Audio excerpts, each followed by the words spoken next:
Even music, listening, I love to listen to opera. That's what my entertainment when I'm driving, is listening to opera. And capturing that feeling of the artist, capturing that note. I mean, that to me is art. The quilt is called Little Brown Bird, and the name came from a nursery rhyme that I used to know when I was a kiddie, and I found myself humming it while I was making the quilt. But I also love the in and out movement of the needle. I just love that rhythm. It's like a meditation for me.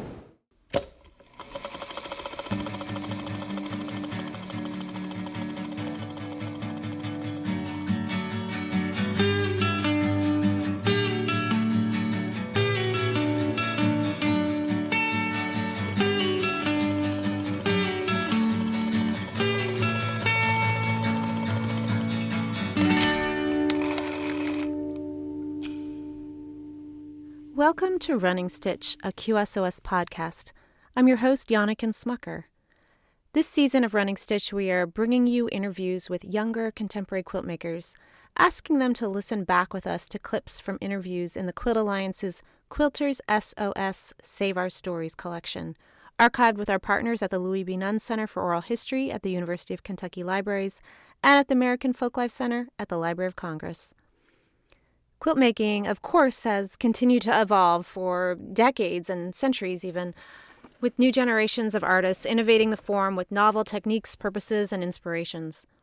Today's guest, Eliza Hardy Jones, has done just that with her remarkable Song Quilts series, combining folk music, oral history, and her creation of a notation system that transcribes music into quilt form. If that sounds completely cryptic, hold tight and Eliza will explain in a moment. Eliza Hardy Jones is a professional musician who has toured and recorded with musicians including Iron and Wine, Grace Potter, Japanese Breakfast, and Strand of Oaks, and for many years as one of the core members of Buried Beds. Her solo album, Because Become, came out in 2016 and is one of my personal favorites. When not on the road or in the recording studio, including during most of the pandemic, Eliza makes quilts from her home in West Philadelphia. We'll discuss her project, Song Quilts, which was recently on view at the International Quilt Museum at the University of Nebraska-Lincoln, where they liked it so much they acquired 10 of the pieces. Back in August, I traveled across town from my Philadelphia neighborhood to meet Eliza for the first ever in-person interview featured on Running Stitch, which meant I also got to see the quilts she had in process. I've been following Eliza's Song Quilts project for several years now, and I'm delighted to have this chance to talk to her about it. So let's start off. Tell me first how you began to be interested in quilts and quilt making. I began to be interested in quilts and quilt making when my brother was first engaged, and I wanted to do something special and meaningful, and so I thought I should make a quilt. So I went to my buddy Larry's bookshop. He had a used bookshop, and I bought a book from the 1940s that had like pencil drawings of patterns and handwritten designs, and I picked out a entirely too complicated Amish applique wedding wreath ring, and I got through about 12 of those squares, so like thousands of leaves and hearts, and realized that I had completely messed everything up and didn't know what I was doing, and it was all a mess and a failure. And so I put it aside. But I loved it, and I thought, then friends of mine started having babies and getting married, and I just thought it was such a great way to like show love, but also to mark a moment in time. I think it's quilts have a really beautiful way of like putting that marker in time to say like this was the moment that somebody died or somebody got married or somebody was born or something really spectacular happened. So I thought that was a way that I could, show love to a person. And I just sort of did it like that for a long time. Somebody would have something important happen and I would make them a quilt to mark that moment. I didn't know anything about quilts or quilt making, and I made all kinds of hilarious errors, but I was familiar with sewing because my mother's mother was an incredible seamstress. Her mother worked in a garment factory her entire life. They were immigrants from Italy. and so, I understood the fundamentals of sewing, but certainly did not understand quilting. My grandmother was not a quilter, but she was a very accomplished garment maker, which I have not figured out how to do yet, so.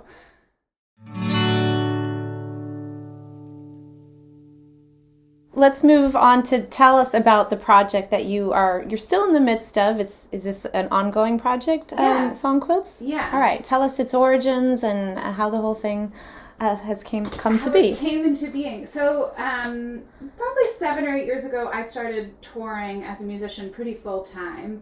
So when I was not on the road, I was just kind of home and not working and needing to fill time. And so I would use that time to make quilts and to work on different projects and to think of different ideas. And then in 2016, I put out a solo record called Because Become, and at the time I was also on tour with a woman named Grace Potter, being her keyboardist and singer. And I put my record out and I got an email from a woman from Murmansk, which is way up in the Russian Arctic. She was a painter, she had heard my album and she wanted to use it for a painting exhibition. And then the woman hosting that exhibition, Katerina Shirova of the Arctic Art Institute, contacted me the next day and was like, I really want to talk to you about your music and possible collaborations. And I thought, this is so bizarre and strange when like the internet is cool. So I set up a time to Skype Katerina, and I woke up really early and sat in the front cab of the tour bus with the bus driver while everybody was sleeping. And we had this super fun conversation about what the Arctic Art Institute does and how much they focus on handcraft, textile work, quilting, embroidery, and weaving, but then also how music and folk music plays such an important part in the Arctic culture. And she asked me if I was familiar at all with any Russian music, and I, just in a beautiful moment of synchronicity, about 3 weeks before I had left for tour, my father had shown up at my house with this stack of handwritten Russian folk music because his aunt had been an opera singer and had fallen in love with this Russian composer, arranger named Andrew Salama.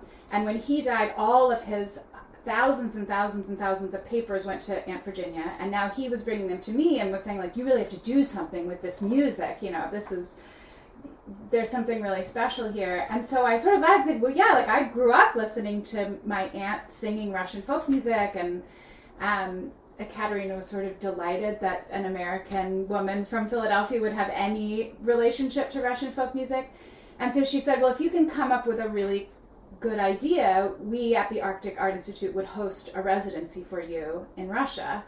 And that seemed thrilling and exciting. So I sort of set my mind to thinking about everything we had talked about textile traditions and handwork and women's work and folk music and my connection to these traditions and my connection to Russian folk music and American folk music. And I just sort of invented this project in which I would travel around the American South and the Russian North, interviewing women, sort of doing an oral history project in which I would try to capture some of the stories about their lives, but also get recordings of women singing traditional music from the American South and the Russian North.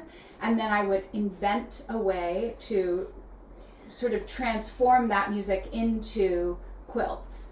And so that was the big first hurdle, was just what is this new methodology that I'm going to use to invent this transcription? And I just honestly made magic marker drawings of quilts of folk songs and emailed them to Katerina, and she was like, sounds great, come to Russia. So that was the start of it. So tell us a little bit more about this notation system that you created. Yeah, so my grandmother, my father's mother, was a musician, an incredibly talented musician, but she also had synesthesia, which is this phenomenon in which your senses are crossed. So when she heard music, she saw color, and not in a sort of poetic way, but in a direct way. The pitch A is the color red. So she saw those colors in her mind, and sort of she would also see colors, and then she could hear those colors in her mind. And there's a whole phenomenon of synesthesia, and artists who've had synesthesia and composers who tried to incorporate that into their work. And it's always something that had been really fascinating to me. So that was sort of my first thinking, was like, okay, well, this is already something that exists. Pitch is color. So that was going to be, okay, I'll say pitch is color, and then how do I represent rhythm, which is the other piece of what makes music music. And so rhythm is just a mark of time, and the way that we write rhythm now is you just place it on a horizontal plane. And so I thought, okay, well, I'll place rhythm as shapes on a horizontal plane, but instead of doing the traditional sort of circles and bars, I did traditional quilt vocabulary. So a quarter note is a 4-inch square, and an eighth note is a half square triangle, and anything smaller than that gets into smaller triangles, and anything bigger than that gets into bigger rectangles. So that's sort of the basic. I won't get too into the weeds. It gets very, very nerdy because I am a classically trained pianist, and so I went like way overboard with how I was thinking about resonance and color relationships and pitch relationships. But basically, color is pitch, rhythm is shape, and then underneath each of these sort of 4-inch lines, there's a 1-inch sash, and that represents each of the chord changes. So all of the quilts can absolutely be read. They're not poetic inspirations. They're not sort of impressions of how music has made me feel about something. They are exact, literal transcriptions of the song exactly as the woman sang it. So it's not just like some recording somewhere or some written version somewhere. It's exactly as the woman sings it. So that has created lots of very cool challenges and also sort of pieces of interest in the quilts.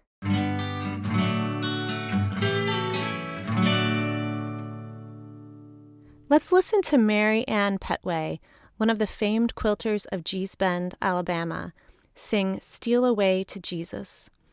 I recommend listening while looking at the quilt Eliza made that transcribes the song, so definitely head over to the episode page at quiltalliance.org/runningstitch to see images of the song quilts.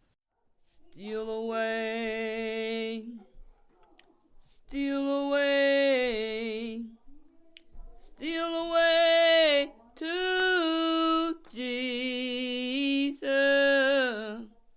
Steal away, steal away home. I ain't got long to stay here. My Lord, He's calling by the thunder. The trumpet sound within my soul. I ain't got long to stay here. Steal away, steal away, steal away to Jesus. Steal away. And you mentioned quilts that are inspired by music, and clearly the song quilts are in this very, very direct, formal way, really. Mm-hmm. An artist like Michael Cummings, who we have a QSOS interview with from a few years ago, is inspired by music almost more in a figurative sense, like in contrast to what you were speaking about earlier about you're not just doing an impression of the music, you were doing this direct transcription. Michael Cummings, in contrast, is more inspired, whether it's emotionally or impressionistically, and let's listen to him describe a bit of that. Can you tell the audience what inspires you? What inspires you to make the quilts that you make? Well, there's a list of things, not any one direction or one thing. Current events, history, just a song could promote me to do something. Like I have a quilt called I'll Fly Away and Take My Brother Home. Those were inspired by songs. And then I have quilts that were inspired by music. I have one called Satin Doll, and I wrote on the quilt all the names of jazz singers that I admired, and I have that. but it's across the spectrum. It could be anything, just emotionally might affect me. One of my early... So Michael there is, of course, like you, naming some specific songs that he draws on and also genres of music. How do you think a quilts, and I know you're familiar with his work, how is that different from what you are doing? In some ways it's very different. In some ways it's similar. We're both making quilts that are about telling a story. Michael Cummings' quilts are so beautiful and really inspirational, and so much of that is that when you look at one of his quilts, you are absolutely transported to this place where you can see what he's trying to tell you. And you know, once it's out in the world, maybe it means something different to you than it did to him initially, but it's such a clear storytelling for him. Like when you look at some of those quilts that he discussed there, you can feel what he's trying to tell you and what he was exploring and sort of meditating on as he was making those quilts.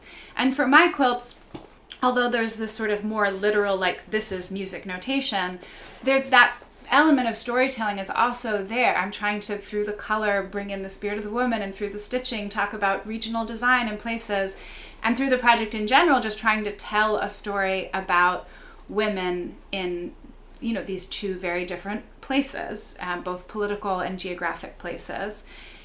So I think a lot of quilts are about storytelling. A lot of music is about storytelling, and I think that storytelling it's one of the connective fibers of the human cultural tradition. Like, we really need storytellers to help us to make sense of where we are in the world. And Michael Cummings' quilts absolutely do that. Let's listen to another song. This one is called Vdal po trawkę, translated Walking in the Grass, performed by Tatiana Kustevtonova, Tatiana Panova, Ekaterina Karlanova, Tatiana Golovskaya, all of the Northern Academic Folk Choir of Argansketsk, Russia.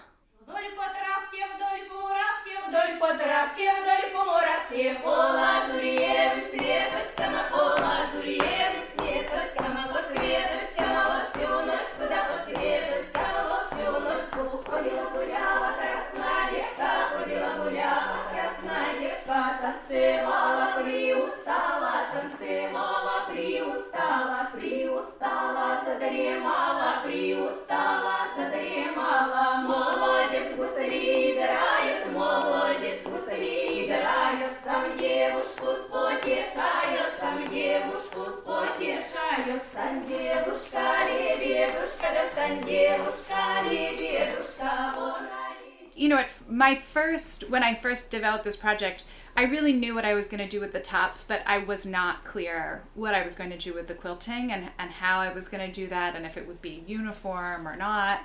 And a lot of people were like, well, why, like, you should just quilt the lyrics in, like, doesn't that make sense? But for me, I think one of the most powerful things about music is that it is a universal language, that I can listen to a Russian folk song and not know a single word and be moved to tears by it, that I can listen to Chopin music and absolutely be taken on an emotional journey, have it absolutely tell a story about a moment in time and a person, and I don't need there to be words to tell me how to feel. And because this project was a multi-language project, I really felt like the lyrics were the least important part of what I was trying to communicate about musical traditions and folk traditions. So for me, the lyrics for this were irrelevant. Uh-huh. On my website, where I host pictures of the quilts, I make sure to include the lyrics because often I am drawing on some of those lyrics for inspiration with either the colors or how I'm quilting or thinking about it. The figurative elements that are in the stitches. Yes, there's a lot of figurative elements that are drawn exactly from what's happening lyrically. But I just felt like in terms of experiencing the music, I wanted it to be universal. I didn't want there to be a language barrier. Sure, especially given that, they're some of these are in languages that you wouldn't understand yourself. Wouldn't understand, and are in a different alphabet, so I'd have to learn a new alphabet. Right.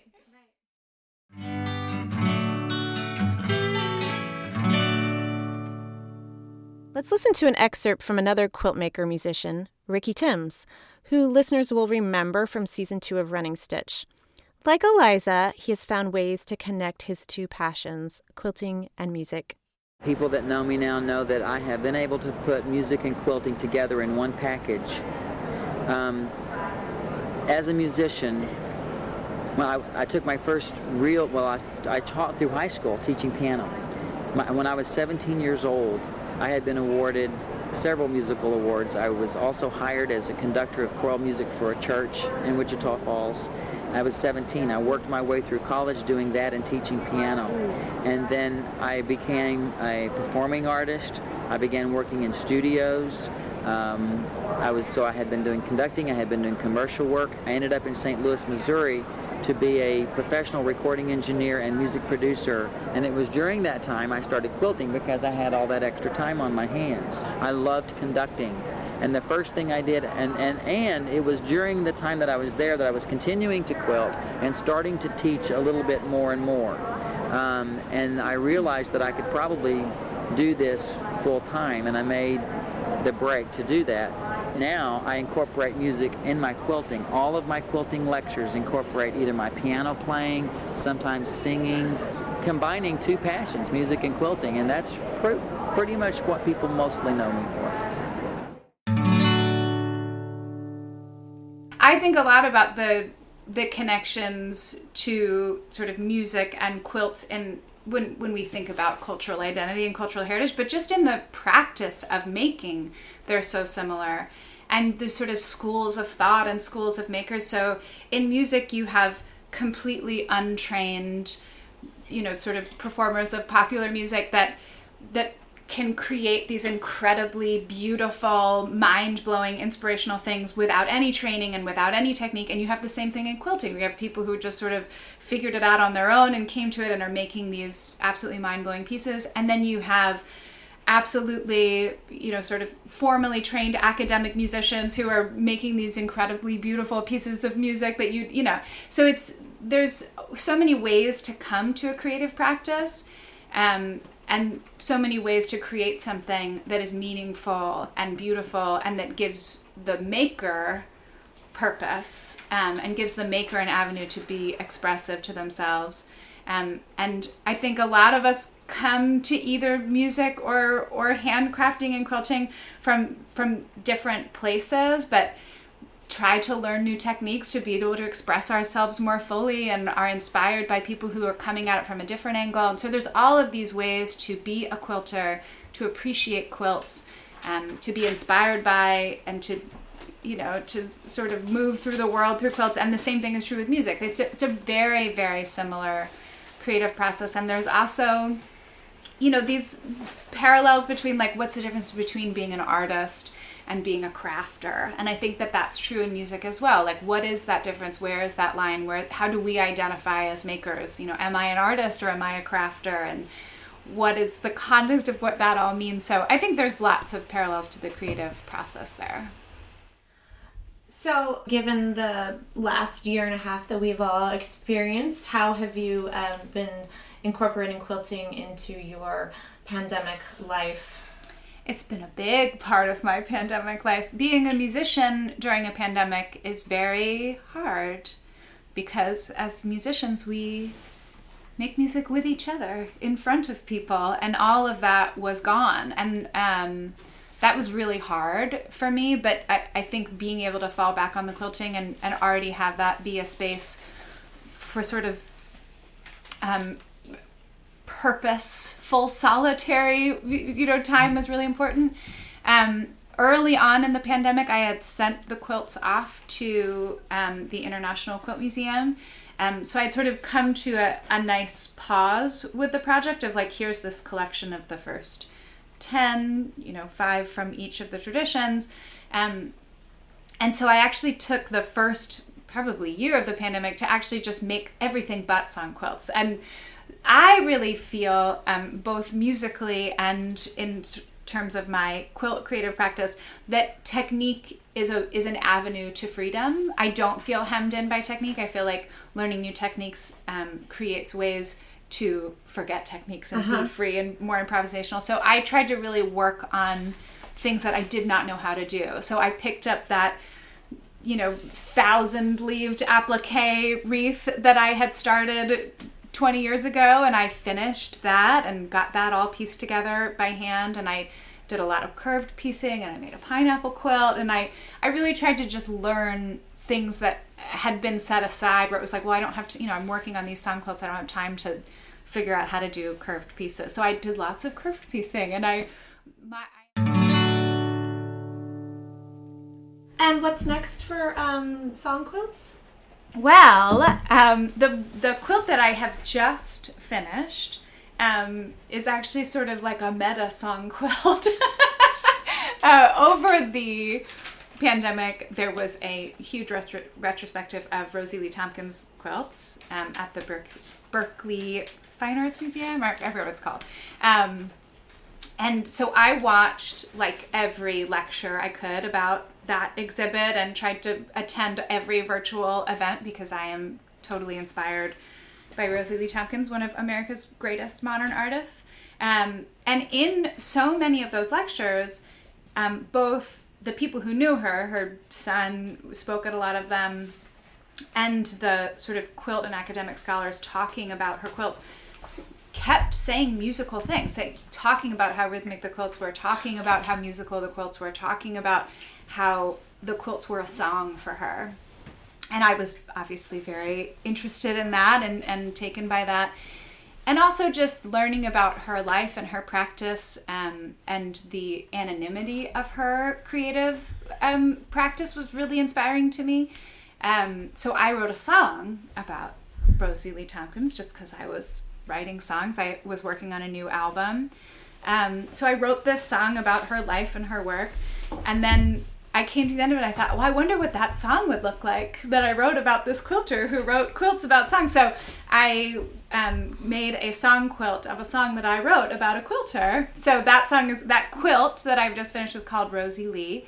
And Rosie Lee Tompkins did a series of quilts that were in these sort of three colors, orange, yellow, and purple. So those were my resonant anchors for my project. So it's very much the colors are rooted in how, and she sort of said that she was core, she was that orange, and there was another person in her family who was the yellow and another person who was the purple. So she was doing that sort of like storytelling through color that I feel like I am also doing. So, and for the quilting, I tied it because Rosie Lee Tompkins didn't actually quilt. She made tops and then she either sent them off to quilters or she would just tie them and be done with them.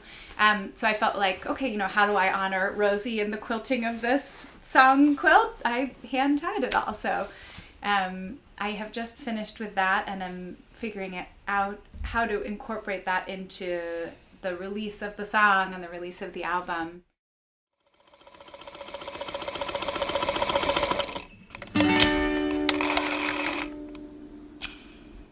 Well, it's been lovely hearing more about the Song Quilts project, and you can, we'll share a link to the full project so you can see all of these quilts, and we can actually listen to the songs there too, right? Absolutely. Wonderful. So do check all of that out, and I'm sure you'll be making many more connections between quilt making and songs and music as you listen and explore Eliza's work.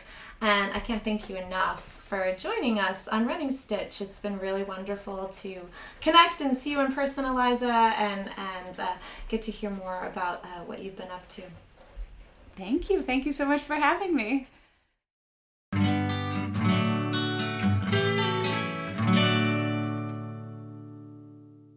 Running Stitch, a QSOS podcast, is a project of the Quilt Alliance, a member-supported national nonprofit dedicated to documenting, preserving, and sharing the stories of quilts and quilt makers. Running Stitch is hosted and written by me, Janneken Smucker, and I serve as co-producer with QSOS project manager Emma Parker, with support from Quilt Alliance Executive Director Amy Milne. This podcast is generously funded by the Robert and Artist James Foundation. QSOS oral history interviews are archived with our partners, the Louis B. Nunn Center for Oral History at the University of Kentucky Libraries and at the Library of Congress American Folklife Center. You can listen to full interviews and see photos of quilts at our website, qsos.quiltalliance.org. Running Stitch features music by Chris Eselgroth, accompanied by a Singer featherweight and Amy's best sewing shears.